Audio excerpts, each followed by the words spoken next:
छोटे से गांव धर्मपुर में श्यामू नाम का एक गरीब आदमी अपनी बूढ़ी माँ के साथ रहता था। श्यामू के पास कोई जमीन नहीं थी। इस वजह से वो जंगल से लकड़ी काटकर बेचता और उसी से अपना और अपनी माँ का गुजारा करता था। एक दिन, श्यामू बेटा, जल्दी निकल जा, सूरज उग आया है। जंगल जाने में देर कर देगा तो शाम तक लकड़ी काटकर लौटना मुश्किल हो जाएगा। हाँ माँ, मैं अभी निकलता हूँ, तू चिंता मत कर। आज कोशिश करूँगा ज्यादा लकड़ियाँ लाऊं ताकि 2 दिन का खर्चा निकल जाए। श्यामू अपनी कुल्हाड़ी उठाता है और झोपड़ी से बाहर निकल पड़ता है। श्यामू जंगल की ओर जा रहा था। अचानक रास्ते में उसे गांव का सेठ गोपाल दास मिलता है। अरे श्यामू, कहाँ जा रहा है सुबह सुबह? प्रणाम सेठ जी, जंगल जा रहा हूँ लकड़ी काटने। माँ के खाने का इंतजाम करना है ना, बस वही करने निकल पड़ा। तू भी अजीब आदमी है श्यामू, न जमीन है न खेत, बस यही जंगल की लकड़ियों से पेट पालता है। सेठ जी, भगवान ने जो दिया है उसी में जी रहा हूँ। बात तो ठीक कहता है तू। अच्छा सुन, मुझे अपनी गाय की गौशाला बनाने के लिए कुछ लकड़ियों की जरूरत पड़ेगी, क्या तू ला सकेगा? क्यों नहीं सेठ जी, अगर आपको लकड़ी चाहिए तो मैं पहुंचा दूंगा। बस बता दीजिए कितनी चाहिए और कब तक। अच्छा, तो कल से ही लकड़ी मेरे गोदाम में पहुंचाना शुरू कर। दाम अच्छा दूंगा। अगर तेरा काम ठीक रहा तो आगे भी तुझसे ही काम लूंगा। धन्यवाद सेठ जी, मैं अपनी पूरी मेहनत लगा दूंगा। श्यामू जंगल में पहुंचता है। चारों ओर हरे भरे पेड़, पक्षियों की चहचहाहट। श्यामू कुल्हाड़ी उठाकर लकड़ी काटना शुरू करता है। अगर यह काम सही रहा तो माँ को आराम मिलेगा, शायद झोपड़ी भी ठीक कर सकूं। भगवान, बस तू साथ देना। धीरे धीरे शाम होती है। श्यामू लकड़ियां बांधकर अपने कंधे पर लादता है और गांव लौटता है।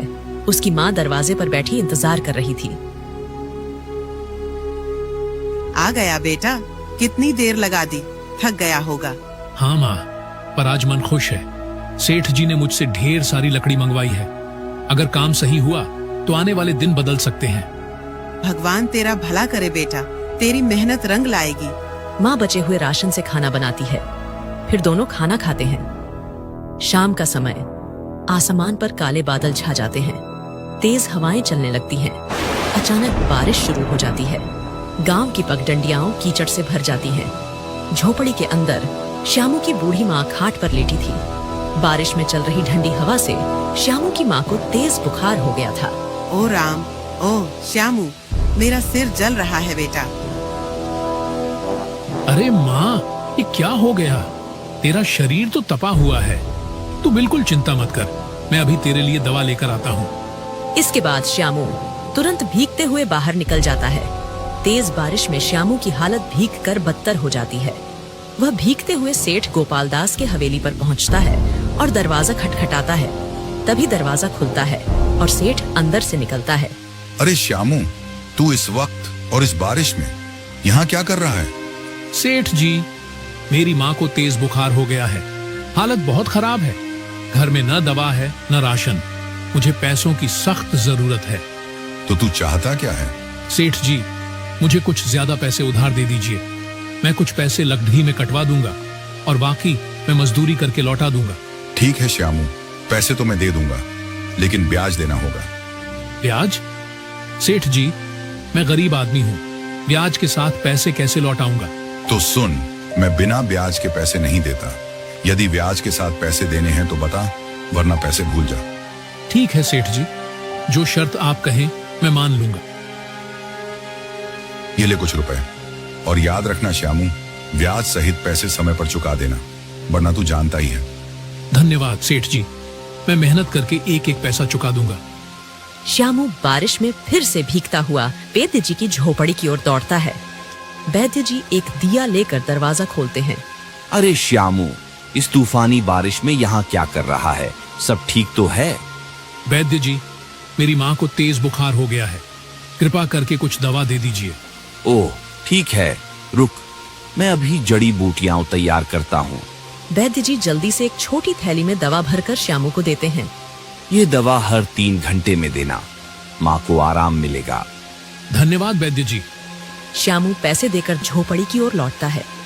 माँ देखो, वैद्य जी से दवा ले आया हूँ, यह लो, अभी खा लो। श्यामू माँ को दवा खिलाता है और पानी पिलाता है। कुछ देर बाद माँ का पसीना छूटता है। अरे अब थोड़ा आराम लग रहा है बेटा। भगवान का शुक्र है माँ, तू जल्दी ठीक हो जाएगी। अगली सुबह माँ कुछ बेहतर महसूस कर रही थी। श्यामू थका हुआ पास बैठा था। श्यामू बेटा, एक बात पूछूं? यह दवा और खर्च के लिए पैसे तू कहाँ से लाया? माँ, कल रात मैं सेठ गोपाल दास के पास गया था, उनसे उधार लिया है, मगर सेठ ने ब्याज की शर्त रखी है। ओह बेटा, ब्याज वाला पैसा गरीब आदमी को और गरीब बना देता है। हमें सोच समझकर कदम रखना होगा। हाँ माँ, लेकिन उस समय और कोई रास्ता ही नहीं था। माँ कुछ देर सोचती है। श्यामू, क्यों न तू इन बचे हुए पैसों से समोसे बनाकर बेचने लगे। देख, इस बरसात में लकड़ी सुखाना और बेचना मुश्किल होगा, पर गर्मा गर्म समोसे लोग खुशी से खरीदेंगे। अरे माँ, यह तो बहुत अच्छा सुझाव है। अगर काम चल पड़ा तो हम धीरे धीरे सेठ का उधार भी चुका देंगे। हाँ बेटा, मेहनत ईमानदारी से करोगे तो भगवान जरूर साथ देगा। इसके बाद श्यामू कुछ पैसे लेकर गांव की किराना दुकान पर पहुंचता है। राम राम लाला जी, मुझे बेसन, तेल, हरी मिर्च, धनिया और मसाले चाहिए। समोसे बनाने का सामान दे दीजिए। अरे श्यामू, तू लकड़ी का काम छोड़ अब समोसे बनाएगा? वाह रे किस्मत। हाँ लाला जी, वक्त के अनुसार रास्ता बदलना ही पड़ता है। मेहनत करूंगा, सब ठीक होगा। दुकानदार सामान तौलकर थैली में रख देता है। श्यामू पैसे चुका देता है और घर की ओर लौट पड़ता है। उसकी माँ पहले से तैयार बैठी थी। माँ, सारा सामान ले आया हूँ, अब काम शुरू करें। हाँ बेटा, आज हम दोनों मिलकर मेहनत करेंगे। देखना, सब अच्छा होगा। दोनों मिलकर समोसे बनाते हैं। झोपड़ी में समोसों की खुशबू फैल जाती है। श्यामू, यह तो बहुत अच्छे बन रहे हैं। इन्हें बेचने ले जा और ईमानदारी से मेहनत कर। हाँ माँ, आज से हमारी नई शुरुआत होगी। श्यामू समोसे एक टोकरी में रखता है और सिर पर उठाकर बाजार की ओर निकल पड़ता है। बाजार में लोगों की भीड़ थी। श्यामू सड़क के किनारे एक साफ जगह पर टोकरी रखता है और ऊंची आवाज में समोसे बेचना शुरू करता है। गर्मा गर्म समोसे, ताजे और स्वादिष्ट समोसे। कुछ लोग उसके आसपास रुककर देखते हैं पर समोसे नहीं खरीदते। पास ही एक और ठेला लगा था जहां पहले से समोसे बिक रहे थे। उस ठेले का मालिक था हेमू, जो वर्षों से बाजार में समोसे बेचता आ रहा था। अरे ये क्या? ये श्यामू लकड़हारा ये समोसे बेचेगा, और वो भी मेरे सामने? इसकी इतनी हिम्मत! हेमू श्यामू की ओर घूरता है। ठीक है, अब देखता हूँ कि ये कैसे समोसे बेचता है। इसे सबक सिखाना ही पड़ेगा। श्यामू ग्राहकों को बुलाने में व्यस्त था। उसे हेमू की चालाकी का अंदाजा नहीं था। गर्मा गर्म समोसे, ताजे और स्वादिष्ट समोसे, ले लो भाई ले लो। तभी दो आदमी उसके पास आते हैं। अरे श्यामू, तू लकड़हारा था ना, अब समोसे बेच रहा है? हाँ भाई, करना पड़ता है। पेट पालने के लिए मेहनत करनी ही पड़ती है। चल ठीक है, जरा हमको भी समोसे खिला। देखे तेरे समोसे कैसे हैं। श्यामू खुशी से तुरंत 2 समोसे निकालकर उन्हें देता है। लीजिए भाई, ताजे गर्मा गर्म समोसे हैं, जरूर पसंद आएंगे। दोनों आदमी एक एक निवाला खाते हैं। अचानक वे चेहरे बिगाड़ लेते हैं और समोसे जमीन पर फेंक देते हैं। अरे ये क्या बनाया है? बिल्कुल बेस्वाद, न नमक है न मसाले का स्वाद। यह समोसे खाने लायक ही नहीं है। श्यामू, तुझे किसने समोसे बनाना सिखाया? एकदम बकवास हैं ये। ऐसे तो कोई ग्राहक तेरे पास नहीं आएगा। लोग यह देख हंसने लगते हैं। श्यामू का चेहरा उतर जाता है। उसकी आंखों में आंसू भर आते हैं।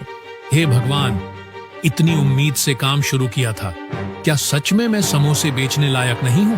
पास खड़ा हेमू ये दृश्य देखकर मन ही मन मुस्कुराता है। हाँ हाँ, यही होता है जब कोई मेरे सामने समोसे बेचने की कोशिश करता है। अब देखता हूँ ये श्यामू कितने दिन टिकता है। अरे भाइयों, क्यों उन बेस्वाद समोसों के चक्कर में पड़े हो? आओ मेरे पास आओ, यहाँ गर्मा गर्म चटपटा और मजेदार समोसा मिलेगा। दोनों आदमी हेमू के ठेले की ओर बढ़ते हैं। आसपास खड़े अन्य ग्राहक भी हेमू के पास जाने लगते हैं। हाँ भाई, हेमू के समोसे तो हमेशा लजीज होते हैं, चलो वहीं खाते हैं। धीरे धीरे सभी लोग हेमू के ठेले पर जुट जाते हैं। श्यामू अकेला सड़क किनारे अपनी टोकरी लिए रह जाता है। लगता है आज कोई भी मेरे समोसे नहीं खरीदेगा। श्यामू निराश मन से अपनी टोकरी उठाता है और भीगी आंखों के साथ घर लौट आता है। झोपड़ी के दरवाजे पर उसकी माँ इंतजार कर रही होती है। क्या हुआ बेटा, समोसे बिके नहीं क्या? श्यामू चुपचाप टोकरी जमीन पर रख देता है। माँ, बाजार में सबने मेरे समोसे बेस्वाद कहकर फेंक दिए, किसी ने पसंद नहीं किए और सारे पैसे भी इसमें लग गए। अब सेठ का कर्ज कैसे चुकाएंगे? बेटा चिंता मत कर, हर नया काम शुरुआत में कठिन होता है। भगवान तेरे लिए कोई न कोई रास्ता जरूर निकालेंगे। वे दोनों बात कर ही रहे थे, तभी बाहर से आवाज आती है। दरवाजे पर सेठ गोपाल दास अपने 2 आदमियों के साथ खड़ा था। अरे श्यामू, कहाँ है तू? बाहर आ, आज हिसाब करना है। माँ, ये तो सेठ है, लगता है पैसे वसूलने आया है। हिम्मत रख बेटा, सच बोलना, भगवान सब देख रहे हैं। श्यामू अपनी माँ के साथ बाहर आता है। सेठ गोपाल दास अपनी मूंछों पर ताव देते हुए खड़ा था। सेठ जी, मुझे पता है कि आप पैसे लेने आए हैं, मगर क्षमा कीजिए, अभी मेरे पास कुछ भी नहीं है। मैंने आपसे जो रुपए लिए